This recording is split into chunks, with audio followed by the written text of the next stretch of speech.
Good evening, council. May I have a mover and seconder to call the meeting to order, please? I have Councillor Alexander and Councillor Garwood that the special meeting of the Council of the Township of Springwater does come to order at 5:01 p.m. All those in favor? That is carried. Councillor, are there any pecuniary interest this evening? And seeing none, I will now call upon Gary Sandlin from Wasson and Associates for the presentation regarding the 2023 water and wastewater rate study. Come on forward, please.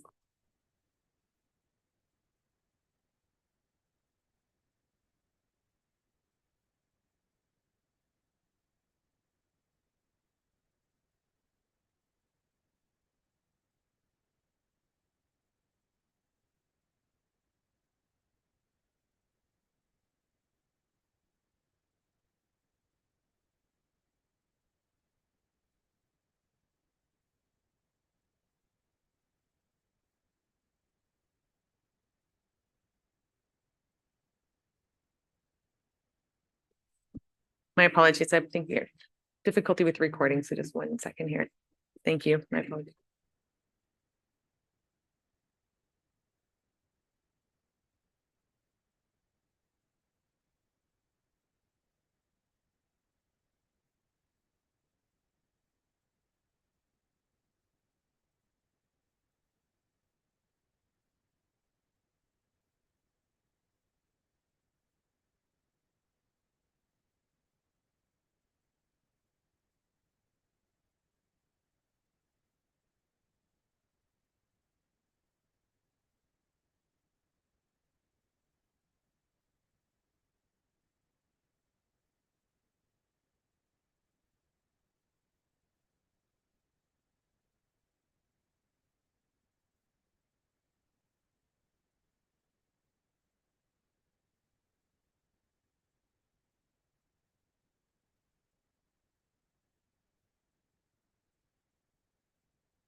My apologies. We're just going to switch the mics and we'll bring one out here.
My apologies for that. Thank you very much. And thank you, staff, for accommodating.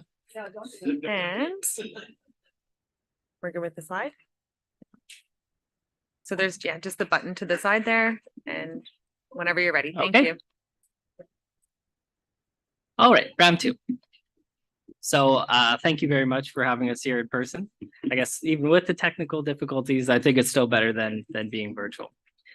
So if we could go to the next slide, please.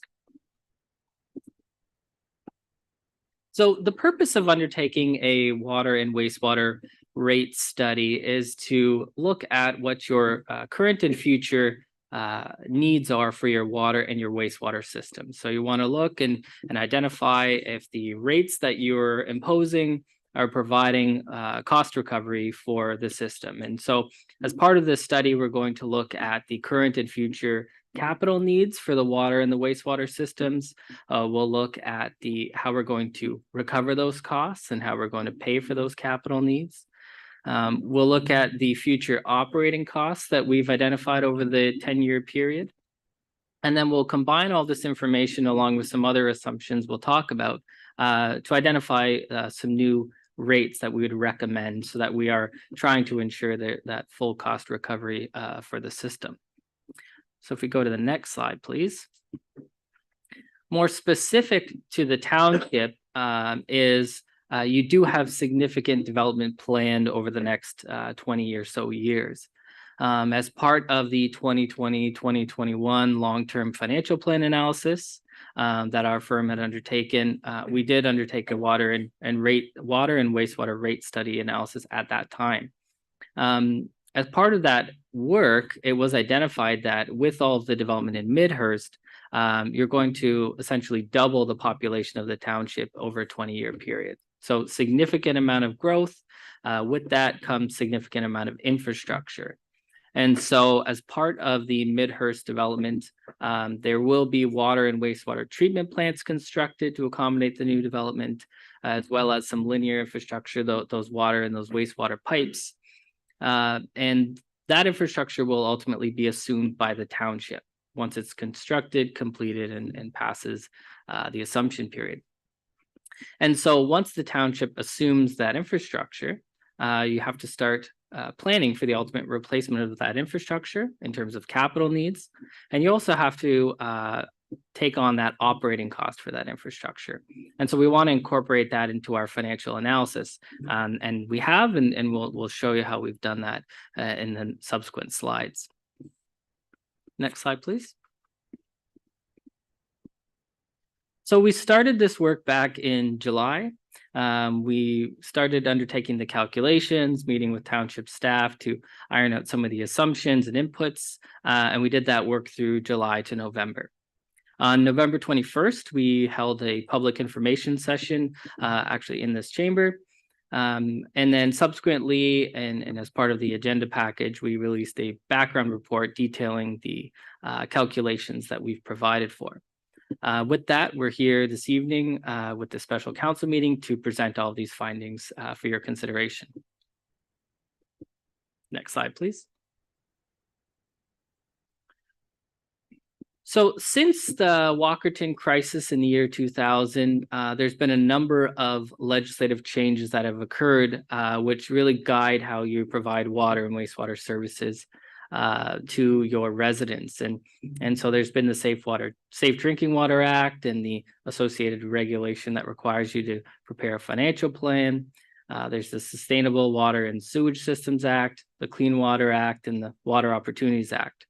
Now, some of these pieces of legislation have been implemented. Some of them have been passed but are not yet implemented. But the core concept or the principle that they put forth is generally full cost recovery of the systems. And so that you want to ensure that you're properly maintaining and operating the system, ensuring that you have the funds to do that. And so as part of our policy analysis, as part of our rate study calculations, that's what we're looking for, is to try to incorporate all of the different components to try to ensure that there's full cost recovery through the rates that we calculate.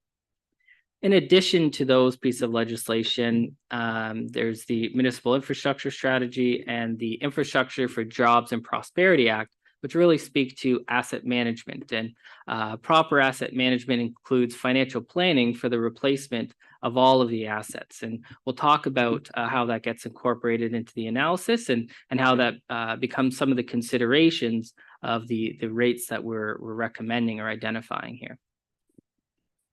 Next slide, please. So currently, you have slightly different rate structures for your water and wastewater rates. And so for water rates, you have a base charge along with a volume rate. And that volume rate increases with the more water you consume or the water you use. So you have this monthly base charge that you pay based on if you're residential versus commercial. And then if you use 0 to 15 cubic meters of water a month, you pay $1.80 per cubic meter. If you go into the 16 to 30, you pay $1.89 per cubic meter for that incremental water usage, and so on. So you can see the more water you use, the more you pay.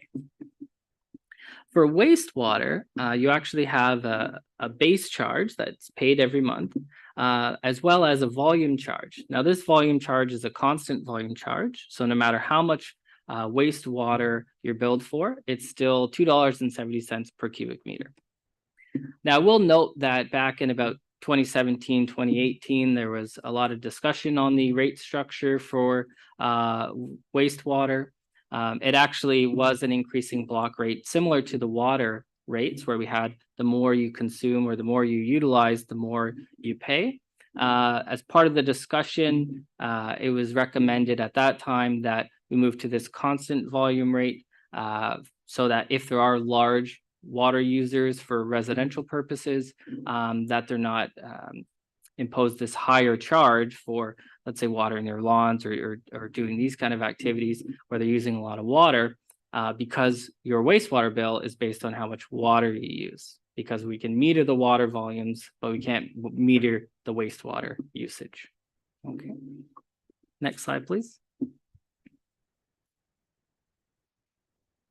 So currently, I guess at the end of 2022, the total number of water customers you had was 4,387. You can see 4,236 of that was residential and multi-residential users, and 151 was the non-residential users. For wastewater, you have 2,116 customers, again, predominantly residential customers. Next slide, please. So as part of our rate study analysis, one of the things we want to do to forecast the rates is we want to identify how many customers we have annually or each year over the forecast for the 10-year period. And so what we do is we take a look at how many customers you started with, and I apologize for the size, but on the very top left of that graph or the chart, we have that 4,387 customers. What we do is then we add a number of customers that we're assuming every year. And we base this on your existing documents, one of them being the development charge background study that was just completed, identifies the new development we anticipate over a 10-year period, and we can use that to inform how many new customers we would anticipate over this 10-year period. And so you can see, and I mentioned there's significant growth planned. What we're looking at is going from, at the end of 2023, 4,588 customers, going all the way up to 7,883 customers at the end of the 10-year period. In addition to looking at how many new customers we have, we want to take a look at what are the volumes that we're going to be billing. And so since you're billed based on the volume you use, we want to take a look at your current volumes. And at the end of 2023, that would be about just over 1 million cubic meters in water volume being billed.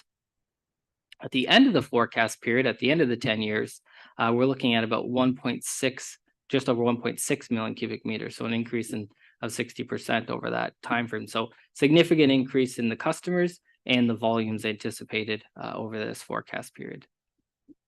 Next slide, please. Similarly, we've done the same analysis for the wastewater customers and volumes. You can see the wastewater customers are increasing from about 2,200 all the way up to 4,873. And the volumes are going from about 440,000 up to about 920,000. So again, significant increase in the volumes anticipated and the customers anticipated. Next slide, please. So as part of the analysis, I mentioned what we have to do is we have to look at, or what we want to look at is the capital needs over the forecast period. And so we start with your 10-year capital forecast or your 10-year capital budget. And then we also want to look at your asset management plan to identify if there's any additional renewals or replacements that we should be incorporating in here. And there was a recommendations from Aqua in the township's asset management plan on a certain number of replacements. And so we've added that to the capital forecast to try to capture the total capital needs for the system. And so we've looked at the needs by timing, and we've also identified the costs. So on the next slide, please. On the next slide here, we'll see for water, what we're looking at is a total of $14.15 million in capital costs over the 10 years. A small portion of that is at the very top. We can see Elmvale. There's a growth-related project. So these are projects that would be included in the development charge study that we brought forth last year.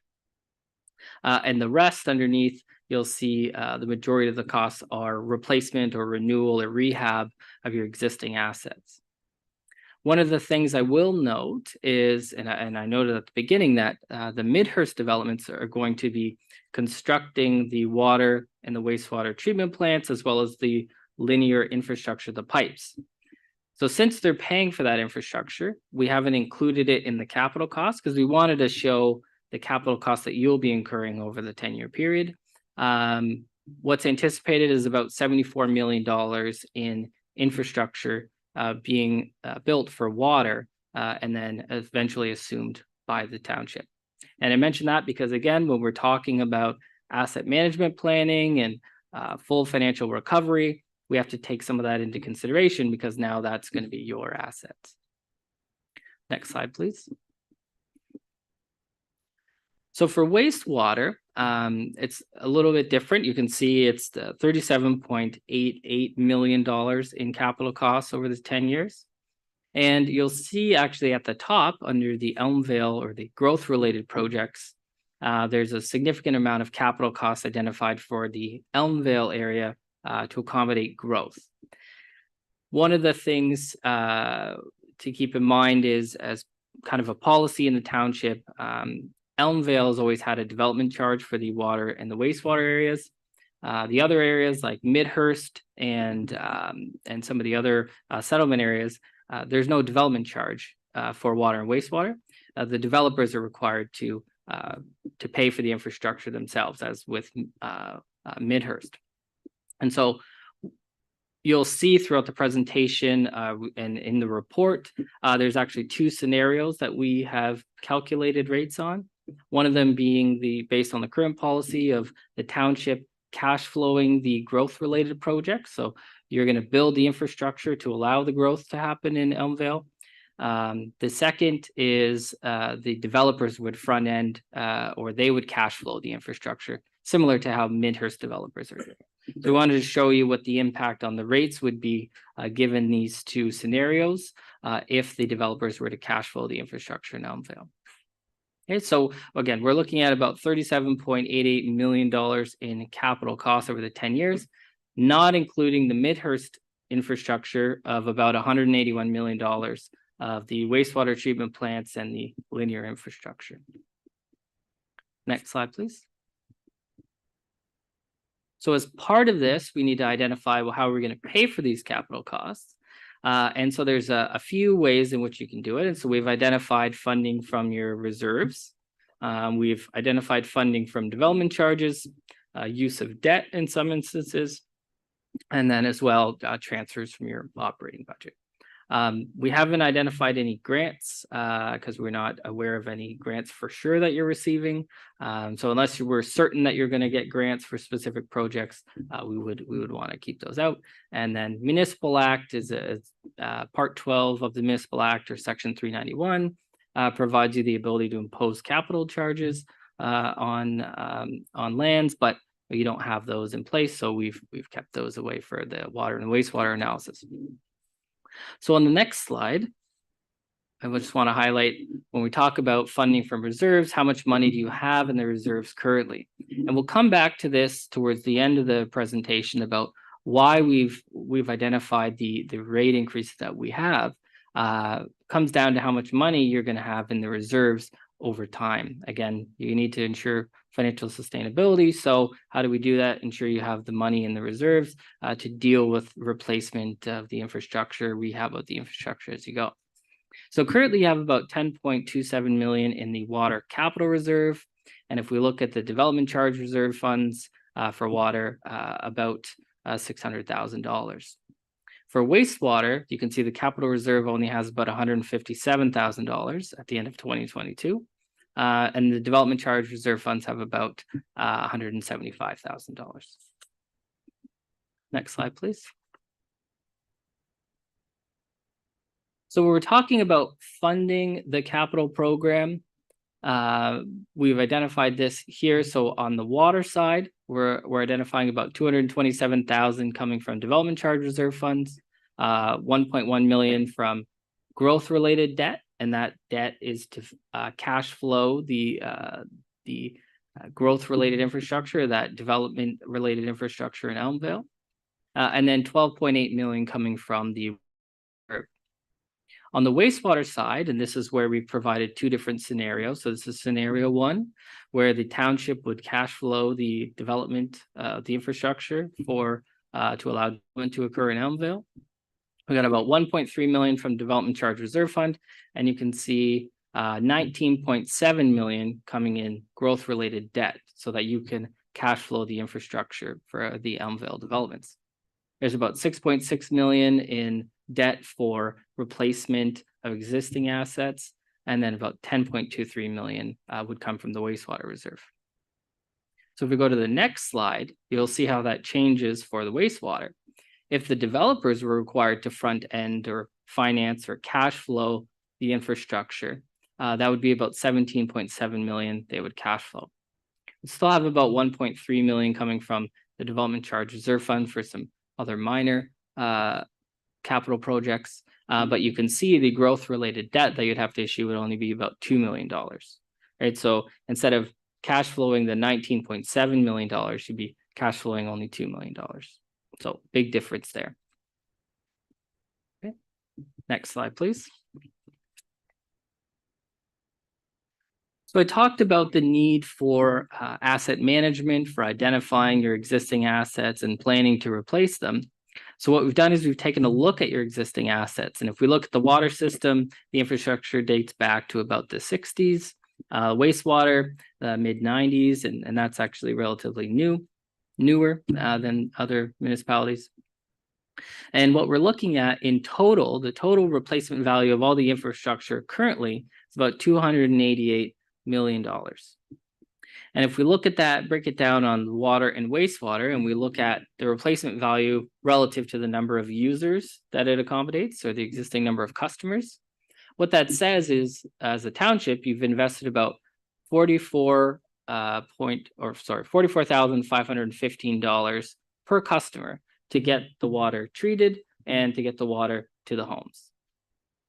It costs about $43,843 to then take that wastewater and then treat the wastewater. So for every customer, on average, it's about $88,000 you've invested, which is pretty significant. Next slide, please. So looking at a summary of the inventory, we've identified the replacement value. Again, the 195 million for water and the 93 million approximately for wastewater gives you that 288 million. We've taken off the amount that we've included in our 10-year forecast in terms of replacements to identify how much would still need to be replaced and how much you should be planning for in terms of replacement. So keep in mind that this analysis is just based on the useful life that's anticipated for these assets. I'm not an engineer, I'm a financial consultant, but a lot more goes into it in terms of asset conditioning or condition assessments to determine performance levels. And so maybe we might identify a pipe is good for approximately 85 years, but given performance, it could last 120 years. So they might last longer, but based on a useful life calculation, what this is saying is annually, you should be putting away about 7.8 million per year so that you have enough money to replace all the assets as they come due for replacement. On wastewater, it's about 4.2 million per year. Okay, and again, when we come back to the recommendation on rates, in part, you'll see why this is important. Next slide, please. So just to put this in terms in graphically, when the assets are due for replacement for water, I think and it might be hard to tell, but the purple color is the water facilities. So your treatment plants and the pump stations, those kind of facilities. The green is the water mains. And so what you'll see, and we've done this kind of in 5-year chunks, you see it kind of sticks around 2 million, maybe 4 million around 2054, but you'll see it starts to get very significant around 2060. It starts to increase significantly. And that I guess hatched line or striped line actually would go up to about $96 million in that 5-year period. Now that's a factor of using a useful life scenario where we're looking at everything based on the useful life of the pipes, and a significant number of your pipes were installed around the same time. I think back in was it the 60s or 70s, there's a lot of grants for linear infrastructure, so it makes sense. A lot of municipalities are kind of in that same boat.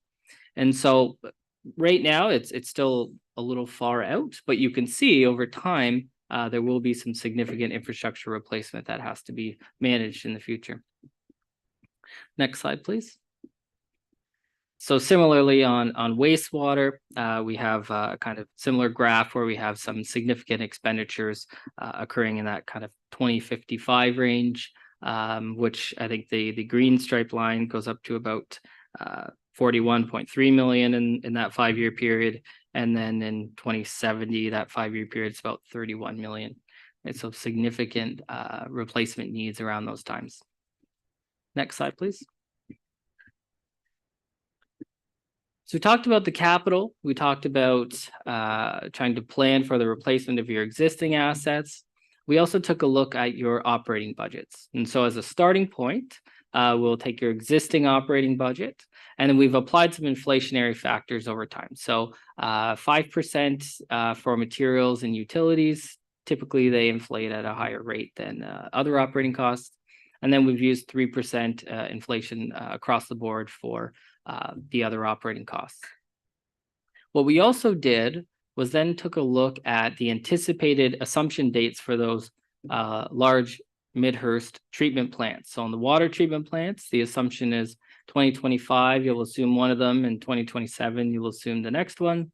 And then the water distribution network, we've assumed additional operating costs starting in 2025. For the wastewater treatment plants, 2027 and 2029, and then assuming the cost for the collection network starting in 2027. Next slide, please. So when we're looking at the water operating budget, this graph here really shows you how much we're spending on capital costs, and that's the red costs at the top versus operating costs, and that's the kind of blue at the bottom. And so you can see over time, it's a fairly similar increase that we're assuming over that 10-year forecast period. You can see the total operating costs go from about 3.5 million in 2024 all the way up to about 7.5 million at the end of the 10-year period. So again, substantial increase in the requirement for the operating costs. Part of the operating costs are, and so we separated out those operating costs from the capital related costs because we want to show that the expenditures, the increase from the 2.3 million in 2024 for the operating costs goes up to about 6 million in 2033. So 10 years, you have an increase of about 2.5 times your operating costs. So pretty substantial increase on the operating side. And then the capital side remains kind of consistently similar. Next slide, please. So on the wastewater, you can see a substantial amount of capital costs. And again, this is based on scenario 1, where the township's going to cash flow the Elmvale growth related infrastructure. So scenario 2 would look a little different. It would look similar, more similar to scenario 1 for water, where the operating costs would be a little kind of going up at the same rate as the capital costs. But you can still see if we were to cash flow, or if we were to help finance the construction of the infrastructure for Elmvale, we're going to go from about 2.6 million in 2024, needing to recover about 13.9 million in 2033. So a substantial amount more. Next slide, please. So again, as I'm kind of mentioning throughout the presentation, when we're trying to identify through the analysis, how do we come up with these rates that we come up with? We're taking all these factors into account. The major factors being the assumption of those treatment plants and the linear infrastructure for Midhurst. We have inflation at 3%. There's the larger capital budget for wastewater replacements. And then there's the Elmvale wastewater treatment plant expansion. That's the growth related capital costs I was talking about for Elmvale. The way we've addressed the Elmvale expansion is to look at that in 2 different scenarios. Again, one where township cash flows, one where the developer's cash flow. As well, the saving for life cycle replacement. So I talked about planning with asset management planning to try to plan for the replacement of these assets. I'll show you in the next couple slides that the proposed rates don't necessarily provide for that full annual life cycle replacement that we identified in a couple slides ago. Next slide, please. So with the 2 scenarios we've included in the report, the first scenario is having water increase at about 4% annually and wastewater rates increasing 10% annually. The second scenario has water increasing 3% from 2024 to 2025, then 4% from 26 to 28, and then 5% every year thereafter. And wastewater, 8% annual increases with the developers front-ending or cash flowing the construction of the expansion of the treatment plant for Elmvale. Next slide, please. So what does that look like in terms of an average annual residential bill? And we've made the assumption based on looking at historical volumes billed in the township. We've used 180 cubic meters per customer.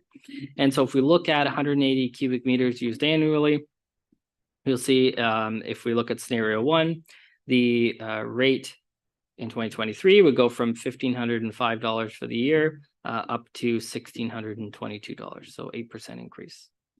We'd be looking at, again, on average with the water and the wastewater, it would increase about 8% per year over the forecast. If we're looking at scenario 2, the rate would go from $1,505 this year to $1,598 next year, so a 6% increase. And you'll see it would go from 6% in 24 and 25, and then 7% in 2026, there onwards. Next slide, please. So when we're talking about the rates and the 2 scenarios, we wanted to show you kind of what the reserve fund balances would look like in these 2 different scenarios.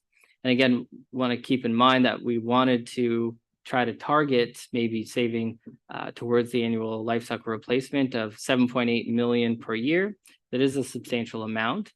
But as you can see, even with these water increases that we forecasted, the reserve balance is going to go from about 10.6 million in 2023 to about just over 10 million in 2033. So we're actually not saving money for replacement. We're actually going to have a lower reserve balance if we were to go with these rate increases. On the wastewater side, with these two different scenarios, again, we're trying to target 4.2 million annual life cycle replacement per year. We're going to put away that much, a little bit more than that over the 10-year period. So we're going to go from a negative balance of about 900,000 all the way to a positive balance of about 5.6 million or 4 million, depending on the scenario. Okay. So again, just when we're talking about those rate increases, why did we choose those rate increases? In part, this is what we're trying to balance is the challenge of increasing rates significantly versus trying to ensure that you're planning for that full cost recovery through these rates. Next slide, please. So we took a look at the annual water bill in some various communities in your area. You can see currently the annual water bill, if you were using 180 cubic meters a year, would be about $559. With the two different scenarios, it's going up to about $575 or $581 a year. So relative position still kind of in the middle, still higher than Bradford, West Gwillimbury and Orillia, lower than Clearview and Innisfil and Ramara. Next slide, please. In terms of the wastewater bill, you can see you're still below Severn, Oro-Medonte, and Ramara. We are higher than Collingwood, Barrie, Clearview, and Orillia, etc. So you can see you're kind of at that upper middle area, and the what we've calculated would be about $945 currently, going to about $1,022 or $1,040 for next year. Next slide, please. So if you have water and wastewater, again, you're kind of at the upper middle of the survey. So that's where that total bill will go from about $1,505 to either just under $1,600 or $1,621, depending on the scenario. Okay. Next slide, please. So with that concludes my presentation. Happy to answer any questions. Thank you. Thank you. Thank you very much. And before we do have any questions, can I have a mover and seconder to receive the delegation? I have Councillor Fisher and Councillor Thompson. That the presentation from Watson and Associates regarding the 2023 water and wastewater rate study be received. And at this time I can have questions or comments from council. Councillor Thompson. So through the chair, just correct me if I'm wrong. So option 1 and option 2. So from what I read here, option number 1 is that you're using all of the water users to help subsidize the increase for the wastewater users if we choose option 2. I'm sorry, option 1. Can I see that slide again that shows the two different options and the increases you're proposing?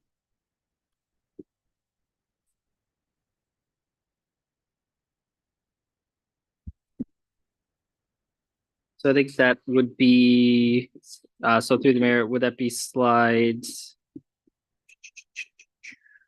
25? Is that where we're? Yep, that's right there. So, yep, sorry. It shows the two options. There we go. So option 1 is a water increase of 4%, wastewater of 10%, but option 2, the wastewater only includes 8% because you're having a higher percentage increase for water. So does that mean that the water users, even though the ones that aren't on wastewater, are subsidizing the increase for wastewater? So through the mayor, the scenario 2 actually looks at having the developers front end or cash flow the construction of the growth related works in Elmvale. And so since the township isn't having to cash flow the works up front, you're able to have lower rate increases in the interim.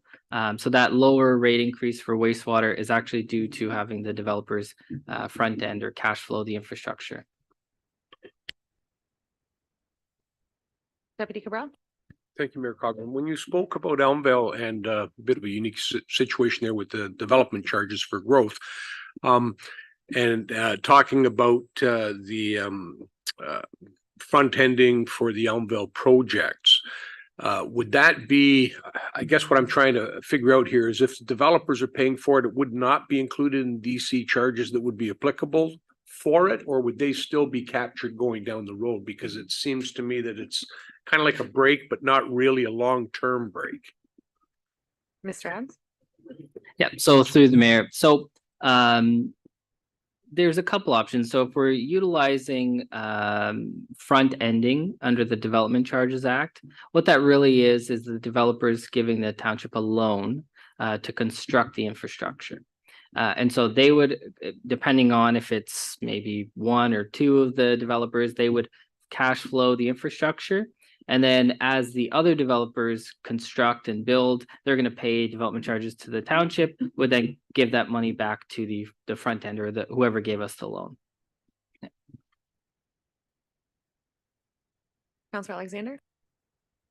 Thank you, Mayor Cogburn. This actually might be for CAO Schmidt. I'm not sure.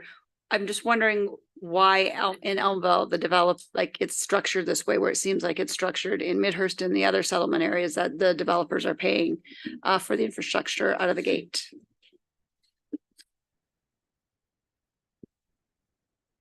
No. Through you, Mayor Cogburn, to Councilor Alexander. A great question. I don't know if I can answer that question fully, but I think in our DC background study, we have a section that includes local service policy. And essentially within that local service policy, to Mr. Ab's comments, we've put that in place for Midhurst specifically and for, I believe, Hillsdale as well, based on those two newer developments, if you will. Elmville may just be one of those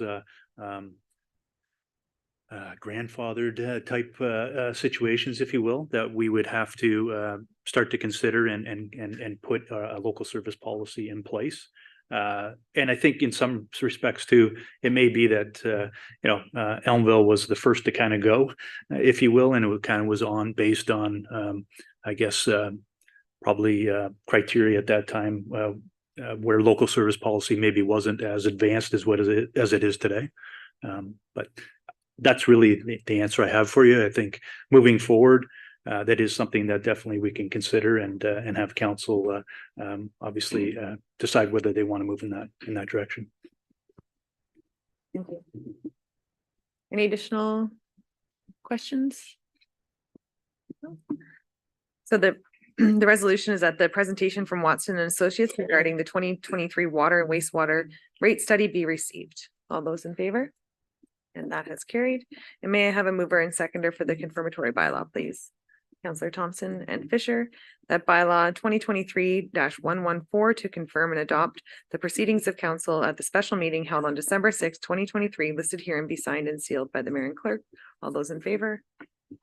And may I have a mover and seconder to adjourn the meeting, please? I have Councillor Thompson and Councillor Garwood and Deputy Cabral, that the special meeting of the Township of Springwater does now adjourn at 5:45 p.m. to meet again in the regular meeting of December 6, 2023 at 6:30 p.m.